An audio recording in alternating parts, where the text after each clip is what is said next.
the issue of scale. Because for us, also, it's not this kind of linear progression from the urban, let's say the 1 to 500 to the 1 to 20. I think we always try to encourage the student to think about this, in parallel at the same time, about the urban scale as an overall. Well, if you see it as an urban object, or whether it's as a device to react to the adjacent urban situation in an overall scale.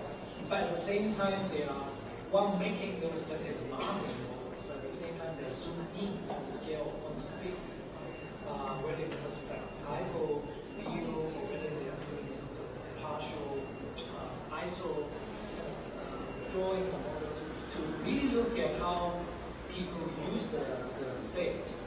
And I think a lot of you mentioned about the growth of the change of the moment itself. I think that's very important as well. How we as architects can design something almost in a top-down way, but then we leave enough room for the change, and we at the same time we are okay with the change. A lot of the time as a designer, we kept trying to talk too hard to really sort of design everything. So I think this is sort of some of the things that we want to also encourage our students to do along the design process.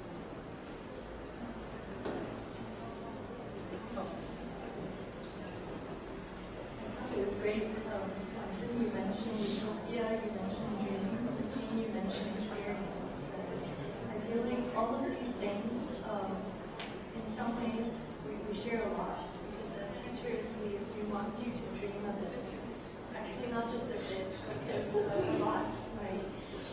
But then there are also, at the same time, we want you also to learn some of the fundamentals out there. So things like, front back, directionality, lighting, but also the same context that experience itself comes from the form that you're giving to your proposition, but that form also takes on a meaning once you put it in the city, whether at the 500 scale or the 200. So in some ways, we share in common, we have a lot. We almost have too much to teach. It's a bit unfair to expect us to deliver all of that. So I think in some ways, the travel itself after all these 3 years is also that the more you see, the more we go into the buildings. What's wonderful about architecture is that everywhere we go, we're always working, no matter what, right? Because every building we see, we're like, oh, what is that? Who did that? What is this? What is this material? How big is this? What is the proportion? So through that, all of it, in some ways, come back. Even though, of course, we will go back to the drawing board, and then we want you to dream, thinking, not even logically thinking, but having absorbed all those experiences and bringing some of those experiences back in as one moment, let's say, in a larger model or a larger drawing. So that's our expectation, let's say. I'd like to hear from Owe and Sabrina on your view. But before we hear from them, maybe the audience or students have questions that you'd like to raise. Anything that interests you with regard to public buildings or kind of differences in ways of teaching and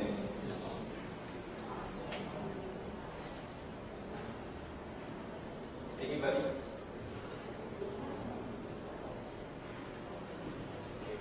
Have a thought and then we'll come back to you.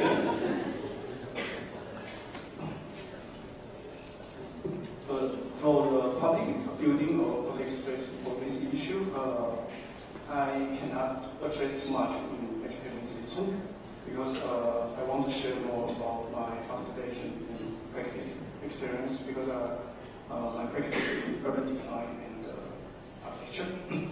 And I think the fundamental reason how good or how timely we can respond to public service issue, no matter in public space or public building, is more about the land part policy is not really deeply in education or design issue. Why I say this? Because if we have a government, a really good government, and do everything for public good, I think the land belongs to government later, like Singapore. Okay, but the government own the land like Singapore or mainland China. If they want to do anything good to public services, public put the public building in the perfect location, they are allowed to do that. But in Taiwan, like for us, even we know, everybody here know how good we can make the public space change, how good we can make the public building. But it always like take 20 years to a very small step to move, because our land is owned by thousands land property owner or stakeholder. Yeah, I think that's the big issue. Why in our surrounding you cannot see the change so timely.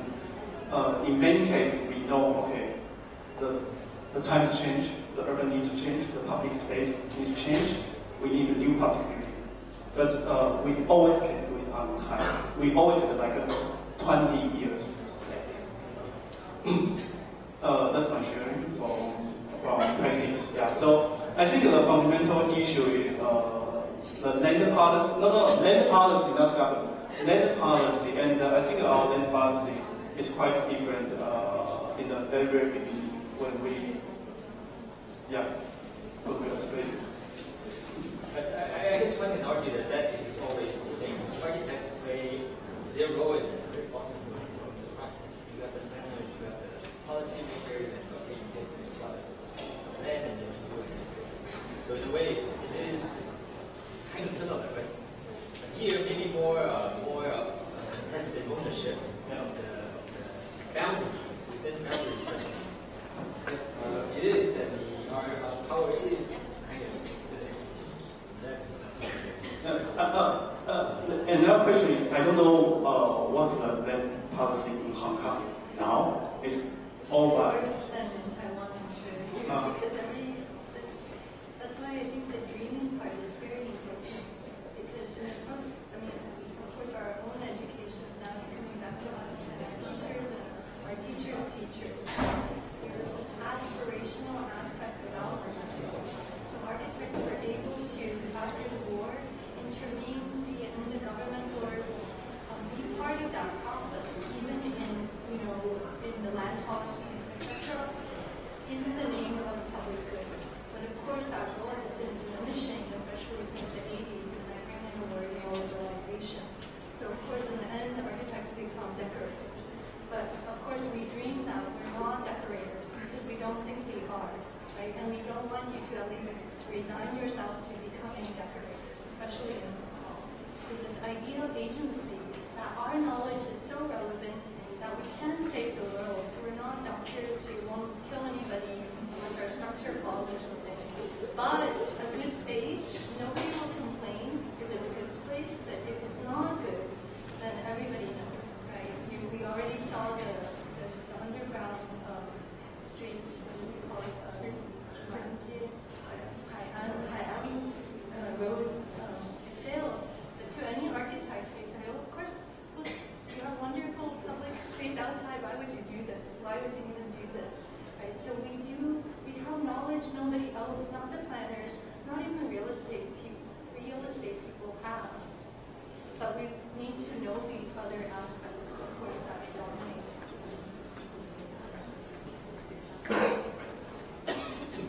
So I think kind of following along this conversation, I was going to share a little bit on year 2. So it's very similar to Hong Kong, but we kind of position year 2 right now in the transition of house or like your space scale into something public. So what we do right now currently is the first semester we have a house, design single house, but it's in a very Taiwanese condition, which is the DOE non-house kind of situation. And we talk about the arcade qilou scenario, which is very interesting and a very representative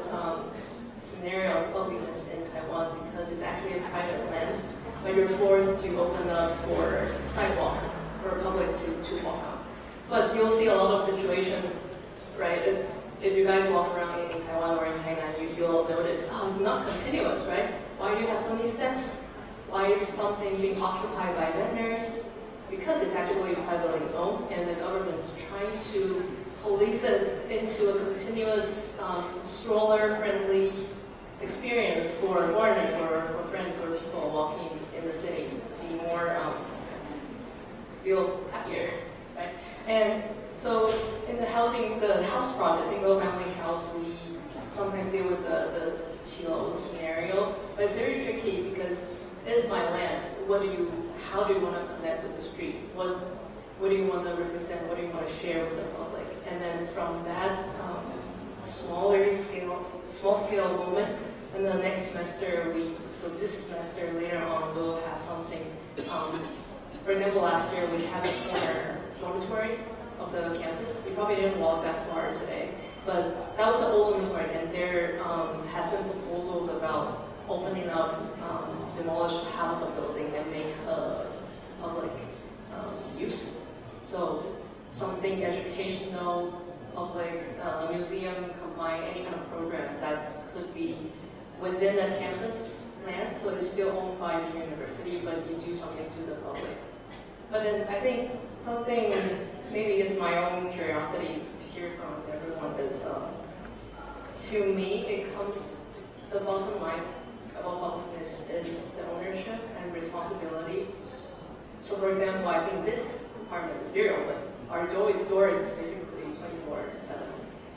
But if something happens here, like we welcome public conversation, right? So we welcome people to join the conversation, but what if something happens? Who's going to clean the floor? How do we maintain all the furniture, space, etc.? Right, so even small as this and big to like a big public park or the spring. How do we teach that? Or what's the role of architects? Do we just design after the budget's operational, so it's not our responsibility? And how can we include that in our curriculum for future? So. Thanks. So Chloe and Sabrina had hit the elephant in the room. We're all walking on glass now, and I think this is when the afternoon has become very exciting. And I think, but what I want to rephrase maybe is that there are several things that are seemingly powerless for architects. Land policy, public-private ownership, boundaries. These appear to be things that architects have no control over.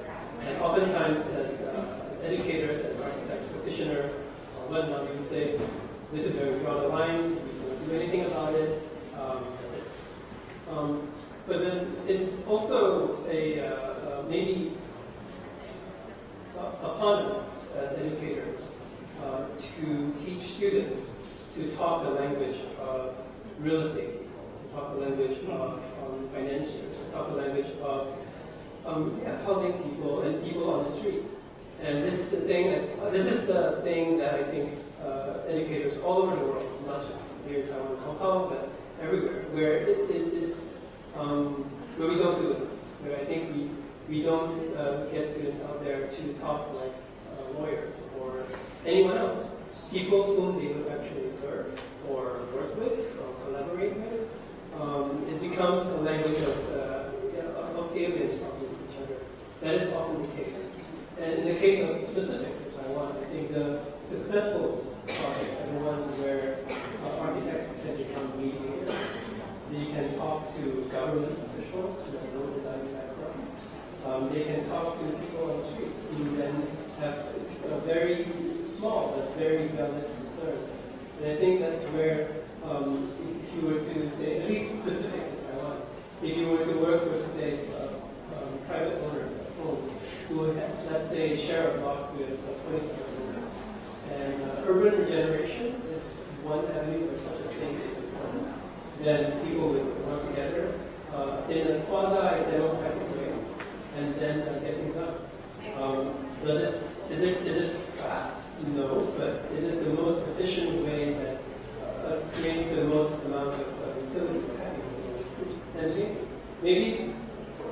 might just take 5 years of this back and forth. Maybe that's what it needs if you have small plots with 1,000 owners.